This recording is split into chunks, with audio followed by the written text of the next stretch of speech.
Les mecs, on va se calmer, mais là, dans la presse, ça parle d'envisager une attaque Messi-Haaland ensemble, tous les deux. Imagine la connexion, il n'est pas décisive, le jeu. Voilà. Imagine là, Haaland face au PSG. Tu enlèves Dembélé, tu mets Haaland. Imagine les 21 tirs qu'on a eu, les multiples occasions qu'on a loupées. Imagine juste, tu mets Haaland à la place. Honnêtement, franchement, c'est autre chose. Hein. Là, le match, la remontada, tu l'as fait. Hein. On est le Barça, les mecs. Hein. On a toujours eu un des 2-3 meilleurs attaquants du monde, si ce n'est le meilleur. Eto'o, Suarez, Ronaldo à l'époque, c'était les meilleurs attaquants du monde. Donc là, Haaland, il a 20 ans, c'est l'avenir. Il faut le ramener maintenant. Là. Faut le ramener. Imagine la folie furieuse. Haaland et Messi en attaque. Tu mets Ansu Fati avec et tout. Oh, le bordel. Le bordel. Salut les frères, j'espère que tout le monde va bien. On se retrouve un petit peu 2-3 jours après le drame, évidemment, l'élimination du Barça en Ligue des Champions avec une bombe quand même, une bombe. Une bonne nouvelle, c'est que Laporta a donc comme priorité au mercato Erling Haaland. Erling Haaland, comme priorité, ça veut dire que on a eu pas mal de noms, hein, des Agüero, des Alaba, pas mal de noms intéressants au Barça, mais la priorité, le joueur à ramener, quoi qu'il arrive, c'est Haaland. Et on sait que on sait par la presse qu'il fera son possible pour le ramener au Barça l'été prochain. Moi, ça me rassure parce que vraiment, on a vu évidemment mercredi par exemple, mais on l'a vu déjà des centaines de fois, que le Barça a besoin d'un numéro 9. Hein. Que Messi, Dembélé en attaque, bah, ça manque de finition tous les deux. Hein. Tous les deux, évidemment plus Dembélé, mais Messi n'est pas non plus à 100% en confiance. Donc il nous faut un numéro 9. Hein. Hein, vraiment, on ne peut pas passer une deuxième saison comme ça d'affilée sur numéro 9 avec Braithwaite qui rentre pour un match de Ligue des Champions face au PSG. Honnêtement, ça reste pour moi un scandale. On est le Barça, les frères. On est le Barça. Voilà. Donc voilà. Même à l'époque du Barça de Guardiola, on avait un numéro 9 qui s'appelait David Villa, qui jouait un petit peu côté gauche. Mais voilà, on n'a jamais joué sans numéro 9 comme ça. Par contre, 2013-2014, par exemple, et le Barça avait fait une saison blanche, je vous le rappelle. Mais pour amener donc Haaland au Barça, Laporta va devoir vendre des joueurs et plusieurs joueurs pour faire une offre qui serait de 100 millions d'euros. Hein. 100 millions d'euros. Apparemment, Haaland, il a une clause à 75 millions d'euros, mais avec les primes à la signature, pour l'agent, Mino Raiola et tout, il faudrait faire une offre de 100 millions d'euros à Dortmund minimum, en espérant que le joueur manifeste son envie de jouer au Barça, parce que le Real Madrid veut aussi le ramener à Madrid en Espagne. Donc ce sera vraiment, il y a plein de clubs, hein, je crois qu'il y a 10 clubs qui sont sur Haaland, c'est normal, hein, il est tellement fort le mec, mais bon, franchement, tu es le Barça, normalement tu peux avoir un crédit et tu es suffisamment attirant pour n'importe quel joueur du monde, surtout avec un nouveau président qui vient d'arriver. Donc on espère qu'il signera au Barça. Mais pour les joueurs, on va regarder un petit peu, apparemment Laporta voudrait mettre enfin quelques joueurs sur le marché des transferts. Il y en a beaucoup en plus. Hein. On apprend par le quotidien sport que pour financer le transfert de Haaland, Laporta voudrait mettre sur le marché donc Firpo, Coutinho, Griezmann, Braithwaite, Neto, Umtiti, Matheus Fernandes et Pjanic. Et écouter éventuellement les offres, mais bon, pas forcément le mettre sur le marché des transferts, pour Clément Lenglet aussi. Donc ça fait quand même pas mal de joueurs. Hein. Ça fait 9 joueurs, c'est pas mal 9 joueurs. Mais bon, en général, on sait que quand tu mets des joueurs comme ça là sur le marché des transferts, tu n'arrives jamais à tous les vendre, d'accord? Il y a plein de joueurs sur Internet et tout qui se pensent un petit peu sur Football Manager, en pensant que tu peux vendre la moitié de l'équipe. Le football, c'est pas ça, les frères. Le football, c'est pas ça. Il y a une réalité économique et sportive. Les joueurs ont des contrats qu'ils peuvent respecter. Si demain, un joueur, même si Koeman dit à un joueur, toi, je veux plus te voir au Barça, je veux plus que tu joues et je compte pas sur toi, il ne le dira pas comme ça, évidemment. Mais s'il le dit à Griezmann, par exemple, Griezmann, il peut dire, écoute, moi, j'ai un contrat jusqu'à 2024, donc je resterai au Barça. Que ça te plaise ou non, je resterai au Barça. Donc ça, c'est bien pour que les joueurs soient protégés par leur contrat, hein. Donc à voir. Mais il y a quand même des joueurs qui sont plus faciles ou non à mettre à la porte. Il y a des joueurs, tu peux leur faire comprendre et tu peux les convaincre de partir avec des moyens un petit peu plus ou moins honnêtes. Mais bon, voilà, on va un petit peu regarder quel joueur pourrait partir du Barça, en commençant par Neto. Honnêtement, lui, Neto, il joue jamais. Et clairement, en général, les deuxièmes gardiens du Barça jouent un petit peu les super coupes, les coupes du roi. Et lui, il joue jamais. Donc clairement, apparemment, il aurait déçu Koeman à l'entraînement par un manque de travail, par un manque d'implication. je sais pas trop. Donc clairement, c'est une perte énorme pour le club qui a quand même investi 20 millions d'euros. Je le rappelle, merci Bartomeu pour une magouille financière entre Valence et le Barça, pour un petit peu équilibrer les comptes. Donc lui, franchement, c'est facile de le faire partir. Je pense qu'il partira dès juin. Encore faut-il trouver un club qui pourra l'acheter, mais il est quand même payé 5 millions d'euros, presque 5 millions d'euros par an. Donc c'est énorme et ça ferait du bien à la masse salariale. Ensuite, les gauchers français, là. Umtiti et l'anglais. Bon, l'anglais, il a que 26 ans. Même s'il reste sur une saison catastrophique, je pense qu'il y a beaucoup de personnes qui partent du Barça, au moins qu'il soit sur le banc, définitivement. Mais lui, je pense qu'il va rester au Barça. Si on se met 2 secondes à sa place, mettez-vous un petit peu, il y a une réalité sportive. Le mec, il y a 3 ans, il était encore à Nancy. Et là, il est au Barça. Donc là, je pense qu'il sait qu'il a touché le jackpot en signant au Barça. En plus, il a prolongé jusqu'à 2026. Merci Bartomeu.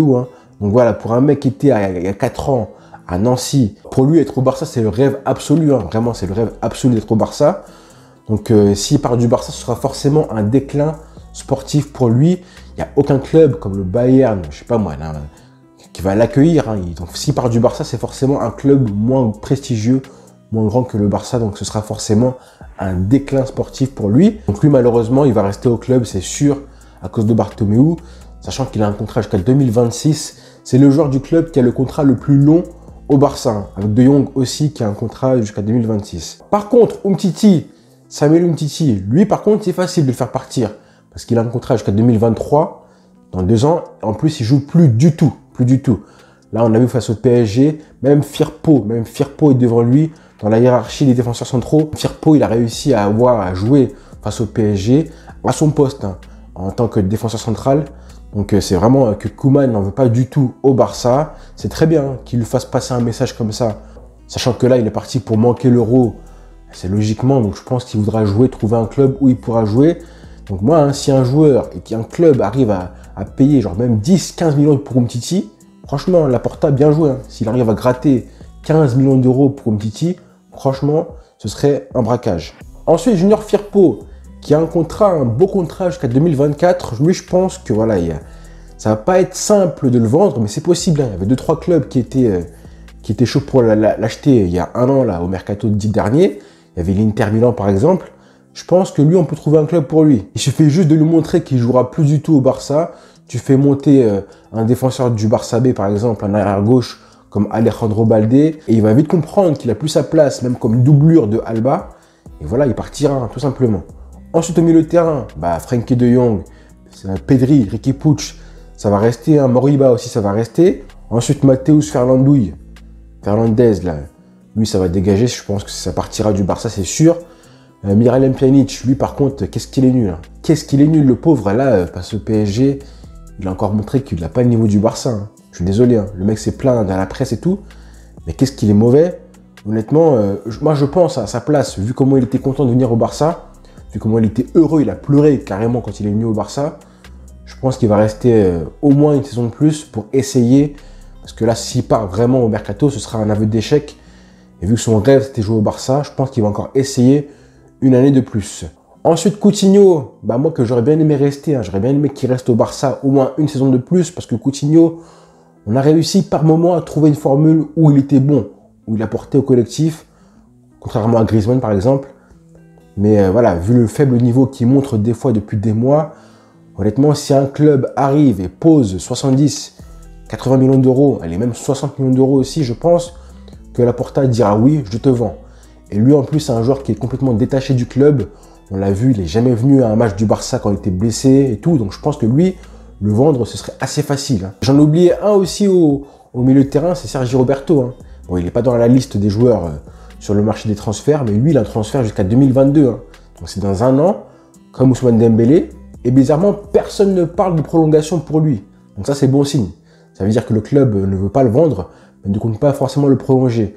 Donc si on pouvait le vendre dès cet été-là, pour au moins avoir de l'argent, je sais pas moi, un petit salaire qui part ensuite en plus. Et en attaque, donc du coup, Martin Braithwaite, lui, Laporta, si tu peux le dégager très vite, ce serait très bien. Pour le faire partir, même si lui, il sait très bien qu'il l'a au Barça, c'est le jackpot. Lui, pour le faire convaincre de partir, tu ramènes 2 personnes, Agüero et Haaland. Et là, il va comprendre qu'il jouera jamais, donc il faut qu'il parte. Et puis ensuite Griezmann, bon lui c'est compliqué, c'est le cas le plus compliqué du club évidemment, hein, parce que moi j'aimerais bien qu'il parte. Vraiment, hein, je pense qu'il doit partir. Je pense que Laporta ne s'en priverait pas non plus, qu'il veut le faire partir aussi. Mais comment tu fais pour virer un mec qui est payé entre 18 et 24 millions d'euros annuels par an brut? Honnêtement, hein, jusqu'à sachant qu'en plus il a un contrat jusqu'à 2024, jusqu'à 33 ans. Donc 33 ans, c'est que le mec, il a un contrat bien au chaud jusqu'à sa retraite ou presque. Comment tu fais partir un joueur qui en plus veut vivre en Espagne, qui est bien en Espagne, qui a une femme espagnole? Donc clairement, il n'a aucun intérêt à partir. Hein. Clairement, je vois pas un club espagnol le prendre. Pour moi, il y a 95% de chances qu'il reste au Barça. Quel club va vouloir donner un salaire pareil à Griezmann, hein, honnêtement je vois juste Manchester United, parce que eux, c'est un peu des pigeons. Ils donnent des salaires à n'importe qui, n'importe comment. En plus, il pourrait jouer avec son pote Paul Pogba, la pioche. Donc voilà, et puis voilà, j'espère que Koeman lui dira dans les yeux, clairement, écoute, Koeman ou un autre coach, hein, peu importe, qui lui dira, je ne compte pas sur toi, je ne veux pas de toi au Barça.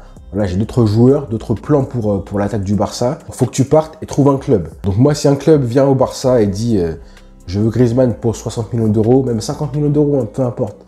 Honnêtement, c'est très bien comme offre. 50, 60, ça part du Barça. Donc, mais vraiment, là, Laporta, il faut qu'il fasse le maximum pour conserver Messi et évidemment amener Erling Haaland. Parce que là, je pense que Haaland, c'est la clé du mercato. Je pense que Messi a un peu les cartes. Il y a un petit peu des chaises musicales entre Messi, CR7 qui voudrait apparemment revenir au Real, Mbappé et Haaland, évidemment.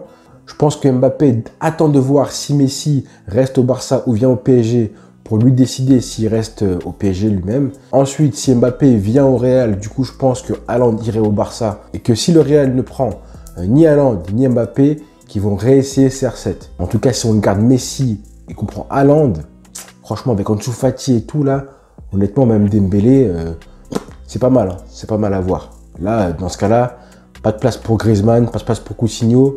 Ces mecs-là seront inutiles. Donc voilà les frères. Bonne journée à tous. Ciao.